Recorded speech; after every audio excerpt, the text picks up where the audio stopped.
Welcome to Buckeyes Tomorrow Morning for Friday, May 9th. I'm your host, Tom Orr. The Texas game in 113 days, the game against Michigan in 204 days. If you're planning your next event, make it unforgettable with Grateful Griddle, Columbus's favorite food truck, serving up smash burgers, gourmet sandwiches, and good vibes. Book your catering today at gratefulgriddleoh.com. So we're going to take a little bit of a look ahead at this year's Ohio State football schedule on today's show. You can sort of categorize the games into enormous games, kind of big games, other games, and you're going to watch a bunch of true freshmen playing in the third quarter kind of games. We're really going to be talking about probably the first two categories here. We're going to look at the five-ish biggest games on this year's Ohio State football schedule. We're going to be doing that with our buddy Tony Gerdeman of BuckeyeHuddle.com. Before we started the show, Tony and I were sort of talking through, like, we had both sort of independently put together lists. And Tony, I have a feeling your list is going to be very controversial and not match up with virtually anyone in our audience. What can I say? I love in-state rivalries. Hey, who doesn't, Tony? Who doesn't? They're not playing Mount Union this year, but, I'm glad you have them on the list anyway. But all right, so we're just going to start with what's the biggest game on the Ohio State football schedule this year. And there's a lot of ways you can sort of approach this, but we both landed on the same answer. And it feels like probably for the vast majority of the last 70 or so years, this has always been the answer. Yeah, that is Michigan, and on the road this year in Ann Arbor, that is the most important game. Would it be the most important game if Ohio State had won 4 in a row? Maybe, maybe not. But I think if you were to poll Ohio State fans in terms of not just what game do you want to win the most, but rather like losing which game would hurt the most, and I think that's the answer there for the Buckeyes this year. For sure. This is not necessarily the best team they're going to play, but it's probably the game that Ohio State fans want to win the most. Probably the game that the Ohio State team wants to win the most. Probably the game that will change the narrative around the Ohio State team headed into the postseason, whether that's college football playoff or otherwise, the most. So, yeah, I think this is a pretty clear number one. And I think there's a pretty clear number two this year as well, because Oregon is not on the schedule this year. So there's really not a whole heck of a lot of question who is going to be the highest ranked Big Ten team on this schedule for the Buckeyes this year. And the answer is almost certainly going to be Penn State. This is a year when a lot has lined up correctly for the Nittany Lions. One of the few things that is not is that they have to come to Columbus. And when they do, boy, you want to talk about what the Michigan game narrative is going to do for the Buckeyes. What is the Ohio State game narrative going to be one way or the other for James Franklin this year? Yeah, and Penn State fans are just so tired of the many different ways that James Franklin and the Nittany Lions have found ways to lose to Ohio State. They can be up by 10 with 2 minutes to go, and they're still going to be nervous as all heck, like watching the clock. Please hurry up, because Ohio State has just found, as much as Ohio State has found ways to win, Penn State has also found ways to lose. And so I still think this is one where a lot of people are projecting Penn State as Big Ten champs, or they're following in the footsteps of Ohio State, who followed in the footsteps of Michigan. You're bringing players back, so this is obviously what's going to happen, right? And they're going to be very, very highly ranked, presumably that they'll come in highly ranked. But yeah, this is one that both teams would love to have. Yeah, both teams would love to have, and it's going to be one that for sure is going to shake up what the college football playoff conversation is, because that game's on November 1st. So that's very early in those college football playoff ranking shows. That's probably week 2 or so of those after that. So it is going to be one that's going to be a game that gets talked about a whole lot leading up to that game. After that game, it is going to be the game that Penn State has circled on their calendars.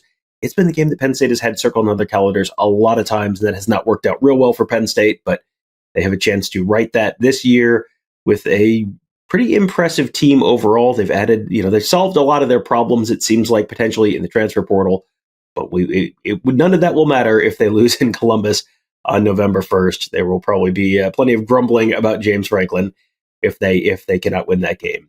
And so number 3, this is where our paths diverge, because I looked at this and said, well, boy, the Texas game is going to be pretty important. It's not going to impact the Big Ten race, and it's early enough that, a loss is not going to be fatal, but it's still going to be a big game. It's going to be you win that game and you're probably more or less in unless you lose 3 other games. So to me, that's a pretty big one.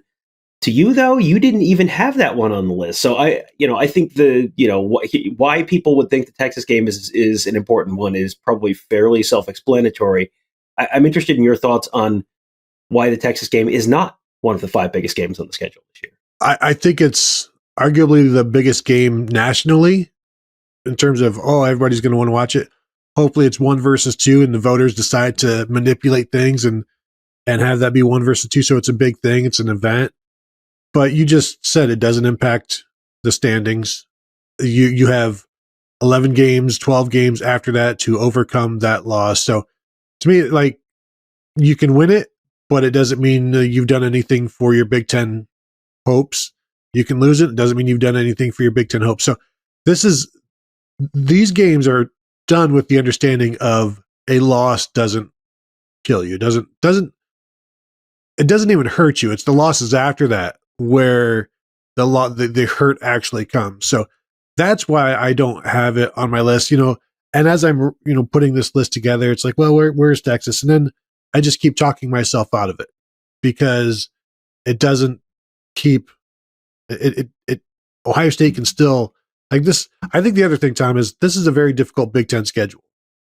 And you look at it, and if they were to lose all of the games that they could lose in the Big Ten, like there are 5 losable games in the Big Ten to me. So I think that's maybe the main reason why Texas is not on my list. It's just because there's some interesting and difficult road games and difficult road environments. And I'm always I'm a road, home crowd, absolutist basically. So it's going to be difficult for me to side away from these difficult road Big Ten matchups. Tony, the first ever road homer in college football history, but I get it. I understand, and I think this is not a right or wrong thing. It's just kind of a little bit of a how do you view the game and how are you approaching this question thing more than anything else. To me, if they lose to Texas, they can, and I think that's entirely possible that they lose to Texas. But if they lose to Texas close, if you lose to Texas 24-21, that doesn't really probably hurt you all that much. And you have you could lose another game later and still comfortably make it. And, depending on how things shake out, you could potentially lose 2 more and make it potentially. But we have seen that 3 losses was kind of a little bit of a barrier to entry for Alabama last year. So, there certainly is a potential downside. But boy, if you win that game, you have basically 2 free losses and you can still make the college football playoff, because you're going to be right near the top of the list, you would assume, in terms of quality wins, where, if we'll go through the full 5 Big Ten games, and as you said, 4 of them on the road, you have the opportunity to build a pretty good resume and have a real good building block for that resume before Labor Day if they can beat Texas. So that's why that was on my list. So next up would be number 3 for you, number 4 for me, and that is a trip to the windy confines of Champaign, Illinois, for the Buckeyes to take on old friend Bert Bielema and the Illinois Fighting Illini. Illinois, you're seeing them as a popular pick to make the playoffs this year. They've returned a lot as well. And most importantly, as we all know, they have a starting quarterback coming back. And as long as you've got that, anything can happen for you. But this is a place that I think most of us have seen some ugly games there. And it's not the scary place that that Purdue is, which we're not even discussing, which is probably the craziest mistake that we've ever made. It's like, oh yeah, Purdue, that's no big deal. That's just Ross Aid. What goes on there? But I think Illinois, a lot of people they're a popular pick right now, and so maybe that's a good thing. Maybe that's a bad thing. Like Brett Bielema usually does better when he's under the radar, but still, this might be the biggest game in Illinois football since, I don't know, like Simeon Rice was on the field. Yeah, this is definitely a potentially very, very big game for Illinois, because this is one where if they beat Ohio State, that gets you most of the way into the college football playoff, probably, where you would probably have to lose 3 games to not be in. If you're 10-2 and one of your wins is over Ohio State, that's gonna carry a lot of weight, I would guess, with the college football playoff committee. So yeah, that definitely a big one for both of them. And then just 2 weeks before that, it's interesting because these games are kind of spread throughout the season. You start with Texas on August 30th. You have Michigan on November 29th. But in between, it's just there's just a long stretch between September 27th, which is at Washington, which is the next one we're going to be talking about, and then Michigan. It's pretty evenly spread throughout the season. So let's talk about that next one, September 27th at Washington. The Huskies 2 years ago, national runners-up. The Huskies last year, really kind of a dumpster fire in the first year under new head coach Jed Fish. They had a lot of guys that they lost, both to the NFL and to the transfer portal, had a ton of turnover on their coaching staff. So you can kind of hand wave a rough first season. But man, they have a talented young quarterback. And that is another stadium where, a lot like going to Autzen Stadium last year, where you always heard like, oh, this stadium is so loud. And it's like, how loud could it possibly be? And then it was like, oh yeah, this stadium's really loud. I have not been to Husky Stadium before. I'm really looking forward to that trip. That's another one where it is supposed to be a very hostile environment. And between, very promising quarterback, long trip across the country, potentially hostile crowd, this definitely is going to be a big and potentially challenging matchup for Ohio State. 100%. And if you've got to watch quarterback Demond Williams at all last year, he's an exciting player. And anytime you throw one of those guys in the mix in an environment like this, again, this is going to be one of the biggest games they've had in a while. And basically the biggest games they've had in the past have been against Oregon. 2 years ago, number 6 Oregon came in there and Washington won. But they don't, gosh, Tom, this might be the biggest game for Washington since Ohio State was last back there in 2007. So this is going to be one where everybody's amped up. And you mentioned the Oregon crowd last year was crazy and just constant noise, and I'm expecting something similar here, unless Ohio State can get them to quiet. But this is one I just don't know exactly what to expect. I think it's going to be a little bit wild, and it's going to be up to Ohio State to maintain their composure. And this is also going to be the first real road test for whichever Ohio State starting quarterback it is, and that's going to be a little bit of a challenge to play, not just having to go across the country, but also having to go across the country into probably a loud environment where you're dealing with a lot of silent counts, and how are things going to go in that first real true road start. So that'll be another potential storyline for us to watch that week. That again, very, very much looking forward to that trip. Should be a really good game. So that's my top 5.